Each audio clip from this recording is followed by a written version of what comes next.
Pindodo ilovasida tovar sotib oldingiz. Sotuvchi uni yubormadi. SMS xabar yubordingiz, javob bermadi. Endi sizda bitta chora qoldi. Pindodoga shikoyat qilish. Shikoyatni ko'pgina sabablar tufayli yo'llash mumkin. Biz hozir o'sha sababni bittasini ko'rsatgan holda shikoyat yo'llaymiz. Buning uchun Pindodo ilovasi shaxsiy akkaunt bo'limiga kirib, bu bo'limdan naushnik bo'limiga kiramiz. Bu bo'limdan shunday sahifa chiqadi. Buni ustiga bosamiz va bizga aynan kerakli bo'lim shu yerda joylashgan.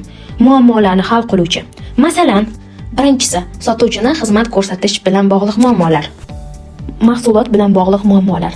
Aytaylik, sifatsiz yoki shikastlangan tovarlar kelishi. Uchinchisi, yuk yetkazib berish bilan bog'liq muammolar. Masalan, tovarni yetkazib bermaslik. Shu kabi.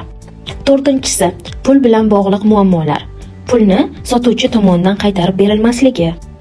Beshinchisi, yolg'onchi sotuvchi, masalan, bo'sh paketlar, eski sifatsiz tovarlar, tovarlarning buzilishi, shu kabi holatlarga duch kelsangiz, yuqoridagi sabablarni ko'rsatgan holatda hal qilishingiz mumkin.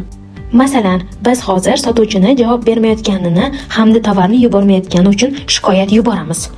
Buni ustiga bosamiz va ushbu hierogliflardan oxirgisini tanlab, buni ustiga bosamiz. Bu yerda biz ko'rsatgan sabab turadi. Keyingi qatordan buyurtmani tanlaymiz. Aynan qaysi tovar bilan muammo bo'layotganligini ko'rsatish kerak va o'shani tanlaymiz. Keyingisiga esa aynan sotuvchini qoida buzganligini tasvirlab berish kerak. Bu yerga o'zimiz xitoychada aynan nima bo'layotganini yozishimiz kerak.